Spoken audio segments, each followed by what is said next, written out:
Hello sir 8:30 വിട്ടേക്ക് ഉറപ്പായിട്ടേക്ക്.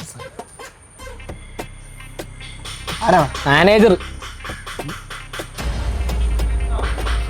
മടുത്തടേ ജോലി, ഓട്ടത്തോടെ ഓട്ടം തന്നെ. രണ്ടാമന്മാർ അടിക്കിടന്ന് പണിയെടുത്ത് മടുത്ത്. ജോലി ഇട്ടപ്പോൾ ഞാൻ കരുതി എന്തെങ്കിലും ഗുണമുണ്ടാവില്ല. നമ്മുടെ കയ്യിലൊന്നും നിൽക്കുന്നുമില്ല, ഉള്ളതാണ് ഈ പോകുന്നത്. എടാ നീ നോക്കിയിരുന്നു, നമുക്ക് എന്തെങ്കിലും ജാക്ക്പോട്ട് വരും, അന്ന് നമ്മൾക്ക് രക്ഷയുള്ളൂ. കോപ്പാ ഇങ്ങനെ ജാക്ക്പോട്ട് നോക്കിയിരിക്കും നമ്മുടെ ജീവിതം മുമ്പിൽ പോകത്തുള്ളൂ. അങ്ങനെ കുറേ പേരുണ്ട്, അവർക്കൊരു പേരുണ്ട് മിഡിൽ ക്ലാസ്. കാരണം ജീവൻ തീരുന്ന നമ്മുടെ വെയിറ്റ് ഒന്നും ചെയ്യണ്ട. ആ ജാക്ക്പോട്ട് ഞാൻ തന്നാലോ? ഏത് ജാക്ക്പോട്ട്? ഞാനാരാ? ഞാൻ ആരല്ലോ ആയിക്കോട്ടെ, ഒരു ഡീൽ സംസാരിച്ചാലോ? ഒരു സാധനം കടത്തിക്കൊണ്ട് വരണം, ആൾക്കൊന്നിന് 15 പേര്. ചേട്ടാ ഈ കഞ്ചാവ് സ്വർണ്ണമൊക്കെ കടത്തി ജീവിക്കാനാണ് ഞങ്ങൾക്ക് നേരത്തെ ആവാരം. ചേട്ടനാ ചെല്ലി. അത്ര ചീപ്പൊന്നുമല്ലടാ, ഇല്ലീഗലാണ്. പക്ഷെ പിടി വീണ സാധനം ഇല്ലീഗലാണെന്ന് അറിയുന്നതിന് മുമ്പ് തന്നെ നിങ്ങൾക്ക് സ്കൂട്ടടിക്കാം. പിന്നെ ആവശ്യം നിങ്ങളുടെയാണ്. ഡീൽ ഓക്കെ ആണെങ്കിൽ ഈ അഡ്രസ്സോട്ടൊക്കെ പോരും.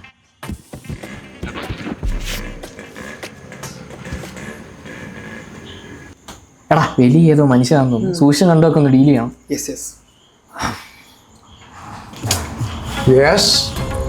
ഇതേതോ ട്രെൻസി മനുഷ്യൻ. സോറി ഏട്ടാ, അഡ്രസ്സ് മാറിപ്പോയാന്ന് തോന്നുന്നു. അയ്യോ ഇത് ഞാനാ മക്കളെ, കേറി വാ.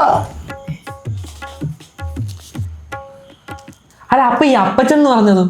അത് ഞാൻ തന്നെ, എൻ്റെ പേരാണ് മക്കളെ അപ്പച്ചൻ എന്നുള്ളത്. ബൈ ദ ബൈ, ഇത് ഒരു ഗ്രൂപ്പാണ്. ഇതിനകത്ത് കയറി കഴിഞ്ഞാൽ ഇത് ഇറങ്ങാൻ പാടാ.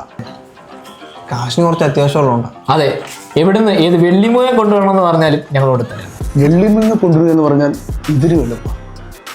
ലോകത്ത് 2 വസ്തുക്കൾ തമ്മിൽ ചേരുമ്പോൾ അമൂല്യമാകുന്ന പല കാര്യങ്ങളുണ്ട്.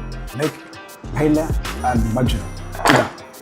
ഇത് ഒരു ബ്ലാക്ക് ശില്പമാണ്, ഇതൊരു വൈറ്റ് ശില്പമാണ്. ഇത് രണ്ടും കൂടി ചേരുമ്പോൾ ഗ്രേ ശില്പമാകും. അതായത് ടിപ്പു സുൽത്താൻ്റെ. അതെ, കൂടുതൽ കഥയൊന്നും വേണ്ട, ഞങ്ങൾ കൊണ്ട് തരാം. ഏതാ വേണ്ടെന്ന് പറ. ഇതിൽ ബ്ലാക്ക് എൻ്റെ ഡീലിൻ്റെ കൈവശമുണ്ട്, വൈറ്റാണ് നിങ്ങൾ അടിച്ചുകൊണ്ട് വരുന്നത്. എന്താ പറ്റുമോ?